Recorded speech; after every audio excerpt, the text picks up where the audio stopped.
The conference room smelled faintly of stale coffee and laminate wood polish. I sat at the far end of the table, hands folded in my lap, eyes locked on the man across from me. Dorian Kale adjusted the cuffs of his tailored shirt, like we were about to discuss next quarter's projections instead of my forced exit. He didn't bother with small talk, just pulled a crisp sheet of paper from a leather folder and slid it across the glass toward me. "Sign and shut up," he said smoothly. Voice low measured, "or you'll never work anywhere again." My heartbeat didn't spike. Not anymore. I'd rehearsed this moment in the quiet of my apartment too many times to count. I glanced at the paper. Standard formatting. Beckworth Industries logo in the corner. Text dense but familiar. I'd already memorized every word from past HR files. Most of it was legal padding, but one line near the top drew my eye. Voluntary resignation. I looked up. Dorian's lips curled ever so slightly as if pleased with how civil this ambush was turning out. No raised voices, no scene. Just a polite exit for the troublemaker who'd asked too many questions. "I need that today," he added, checking his watch like this was all routine. "Legal's already prepared the final documentation. It'll go on your record as a mutual agreement." He stood suddenly. "1 second." He turned and stepped into the hallway phone already pressed to his ear. The door clicked shut behind him. I counted 3 slow breaths, then reached into my purse, pulled out a thin silver pen, and uncapped it with a snap. My hand didn't tremble as I drew a single neat line through the word voluntary. Above it, in my clean, practiced handwriting, I wrote resignation submitted under coercion and duress pending legal review. Then I dated it. Time-stamped it, signed it with the same looping flourish I'd practiced the night before. By the time Dorian returned, still murmuring into his phone, I had already slid the paper back to his side of the table and folded my hands again, gaze neutral. He didn't even glance at the document, just scooped it up and tucked it away with a nod of satisfaction. "Clear your desk by end of day," he said flatly. I rose, nodded, and walked out with even steps, heart steady the words I'd just written, already backed up on the scanned copies sent to my personal drive. 3 months earlier, I stayed late in the office long after the rest of the department had logged off, and the lights had dimmed to motion sensor silence. On my second monitor, a spreadsheet blinked back at me, columns of numbers that didn't add up. Not because of human error, but because someone had taken care to ensure they almost did. The vendor invoices were small at first, minor discrepancies buried in quarterly transfers. A 5-digit contract routed to a company with a name too generic to raise flags, Northwest Supply Partners, but with a tax ID that led to a mailbox in Nevada. I flagged it, then found 2 more, then 6. It wasn't the errors that worried me. It was the pattern. Each time I sent a polite inquiry to finance or procurement, the reply was cool, delayed, and vague. And then came the changes. I was removed from audit prep calls. I stopped receiving access to quarterly budget folders. Dorian started copying HR on emails where he questioned my tone and collaboration style. I stopped asking questions publicly. At home, I created an encrypted folder on my private drive, labeled Inventory Review, Archive. Inside screenshots of altered reports, metadata logs, and email chains with missing attachments I'd already saved in advance. My little black box, digital and damning. Then I found Eleanor. A friend in legal referred me discreetly. Eleanor Pham, employment attorney, sharp and compact with an almost surgical manner. She read through my files in silence, nodding slowly. "They'll try to force a resignation first," she said, closing the folder. "That's standard. Once you're gone, it's easier to discredit your claims. But with this much documentation," she leaned forward, tapping the file, "you don't fight this in court. You fight it in structure, timing, language. When it comes, don't resist. Let them think they've won. And when they hand you the resignation letter, change 1 word, just 1. That's all it takes to trigger the system differently." I memorized the phrase that night, not just the words, but how to write them in my cleanest cursive. Back in the office the next day, I resumed my routine like nothing had shifted, but everything had, and it was only just beginning. It started with a line item that didn't belong. A small adjustment, just $730, moved from Department 4C to 7A without the usual two-step authorization. I almost let it go. After all, rounding errors and internal transfers happened all the time, especially during end-of-quarter cleanup. But something in the transaction notes bothered me. 2 words: legacy rebalance. I'd never seen that tag before. I ran a historical query. The same phrase showed up in 4 other places across 3 quarters. All were transfers under $10,000, just low enough to avoid triggering compliance review. The destinations varied, but the timing didn't. Each transfer happened on the last day of the reporting cycle, always after 5:00 p.m. I compiled a pattern map and brought it up during our weekly financial review meeting. Dorian was there, leaning back in his chair, twirling a Mont Blanc pen like it was a conductor's baton. When I walked through the anomalies, he cut in halfway through the second slide. That's standard reallocation language. He said, tone light but firm. Procurement's just optimizing surplus closeouts. I checked with procurement, I replied calmly. They didn't initiate these. A long silence followed. Then, with a smile that didn't reach his eyes, Dorian added, well, let's not waste time chasing ghosts. Flag it for now and we'll circle back post-audit. We never circled back. By the next month, I noticed my name had been dropped from the shared draft of the mid-year compliance report, the very one I'd built the template for. When I asked about it, my access to the document was revoked for version control. That weekend, I dug deeper, cross-referencing transfer dates against personnel logs, vendor invoices, and login activity. One detail stood out like a flare. The first legacy rebalance had appeared exactly 1 week after Dorian transferred to the Austin office. I stared at the screen, fingers motionless over the keyboard. I hadn't been brought in to audit the past. I'd walked into a system already humming, already hiding, and I'd just caught the first flicker of what it was trying to bury. 2 weeks after Dorian shut down my findings in the meeting, my performance review arrived early and unexpectedly harsh. Words like communication issues and difficulty aligning with team culture replaced the usual metrics. No mention of the system I'd built that saved them tens of thousands. Then came the quiet dismantling. My access to the contract system was suspended for security updates. I was pulled from the audit prep committee, reassigned to data entry for onboarding. My cubicle was moved to a forgotten corner near the server room, noisy, cramped, impossible for calls. HR called it workflow reorganization. I called it exactly what it was. Still, I said nothing. I documented everything, every revoked login, every accidental exclusion. I screen-recorded access logs, exported emails, even photographed the paper memos others tossed away. The silence at work deepened. People avoided my eyes. Theo, usually friendly, gave tight nods before disappearing around corners. It was exile delivered in corporate formality. Then, one afternoon, someone spoke. I like your folder tags, a voice murmured beside my desk. Red for vendor anomalies. I turned. Marlin, a quiet junior accountant, always polite, never involved. I do the same, he said softly. And I've been saving them too. I blinked. My sister worked here in procurement, he explained. She noticed discrepancies in vendor payments, asked questions. 2 weeks later, HR called her in for a behavioral concern. She resigned the next day. She hasn't worked since.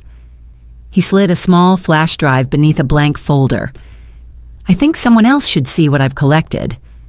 I nodded, closing my hand over it. It wasn't just me, and that mattered more than I expected. That night, I created a new encrypted folder, separate from my own documentation. I named it Echo, because something had finally echoed back, quietly, carefully, but no longer alone. The calendar invite landed at 7:42 a.m. Subject line blank, no attached agenda.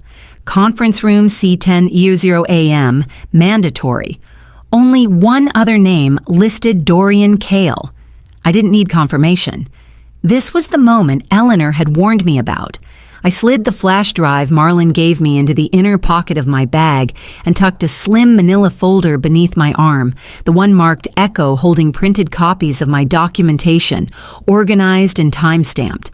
When I arrived, Dorian was already seated, hands folded neatly atop a folder identical to mine. He gestured at the chair across from him without a word. I sat. He reached into the folder, removed a sheet of paper, and placed it in front of me. The company's standard resignation form, familiar margins, familiar font. I'd studied it for weeks. "You've become a distraction," he said, his voice controlled. "This preserves your reputation, and it saves the company from unnecessary escalation. Let's keep it clean." He slid a pen toward me like it was an olive branch. I didn't respond. I read the document slowly, letting silence stretch between us. My eyes paused at the line just below my name. The undersigned, voluntarily resigned from my position, effective immediately. Dorian leaned back, watching. Without a word, I picked up the pen and struck a single line through, voluntarily. In its place, I wrote in calm, deliberate strokes, under coercion pending legal review.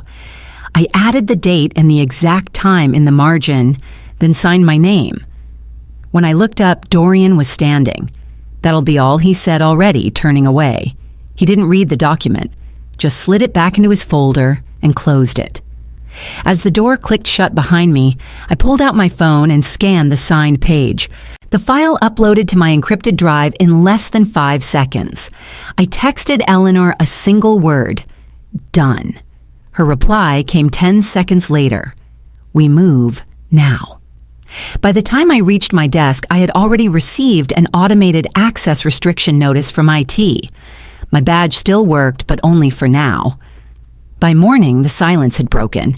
At 8:12 a.m., HR sent an urgent email, subject resignation documentation, immediate review. A meeting was set for 9:00 a.m. in conference room B, no additional details. I texted Eleanor one word: "Noticed." Her reply came fast: "Be there in 10. When we arrived, Marcel Jennings from HR Compliance and Shauna Pierce were waiting.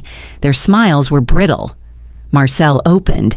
"The resignation form you signed, it's been flagged. Your handwritten note alters the nature of the document." Eleanor answered without missing a beat. "It should.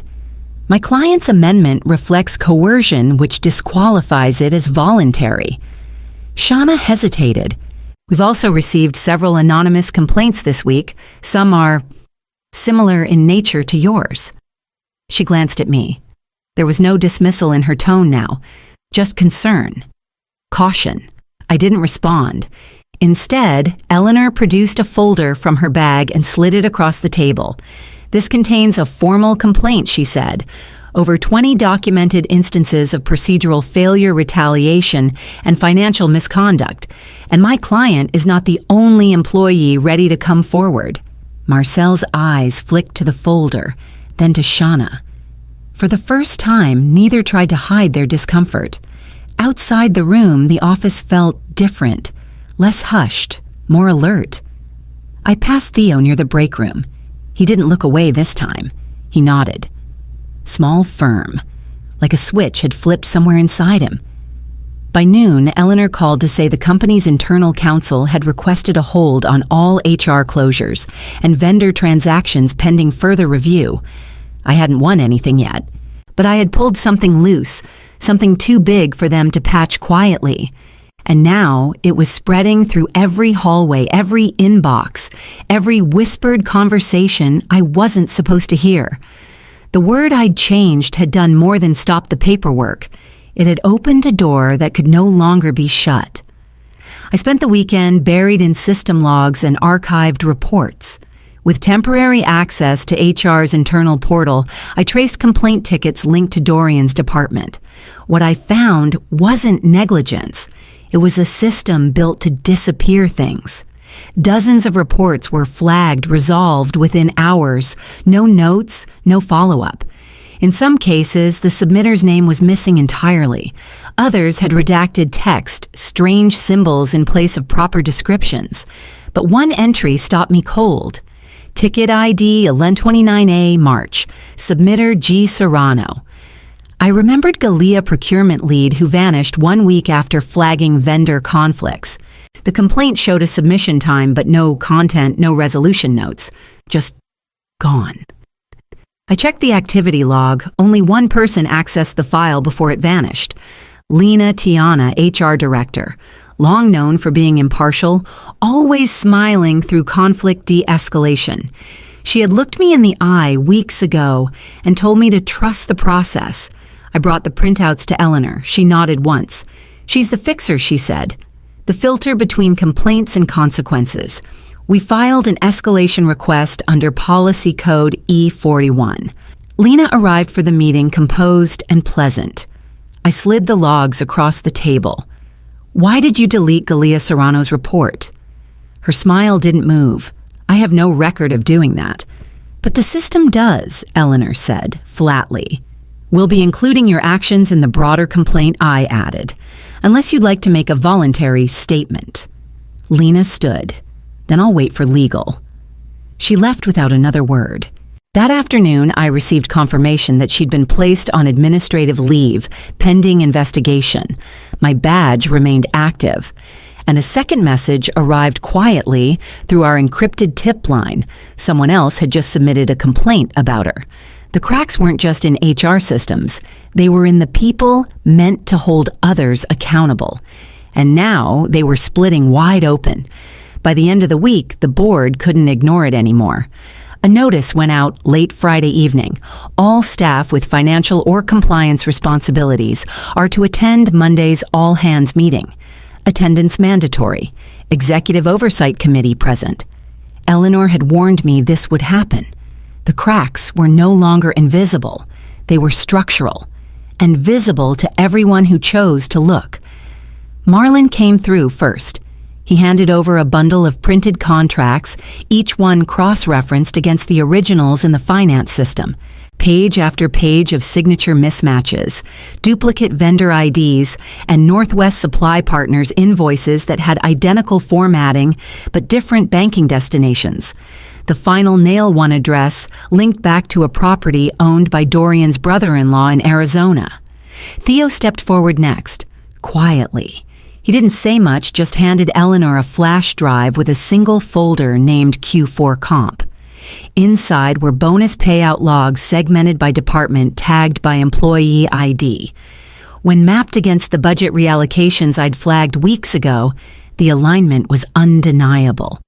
People weren't just ignoring the fraud, they were benefiting from it. That's when we found it. A string of internal notes buried in an archived meeting memo from last year. A senior executive, Grayson Fell, had raised mild concern over inconsistent contractor fees. His comments were dismissed by Dorian, who promised it had been internally reviewed. Fell never brought it up again. Eleanor called it for what it was: willful neglect. The board called an emergency session. Dorian didn't show. Lena was placed on immediate leave. Compliance was frozen. A third-party auditing firm was contracted within hours. The floor that had seemed untouchable a month ago was crumbling beneath them. But the collapse wasn't loud. It was methodical, paper trails surfacing one by one, like bones rising through thawed earth. When I walked past the executive suite Tuesday morning, Grayson's office was empty. Boxes stacked outside the door. No nameplate. Inside the finance wing, people had stopped avoiding my gaze. Someone had left coffee on my desk. No note.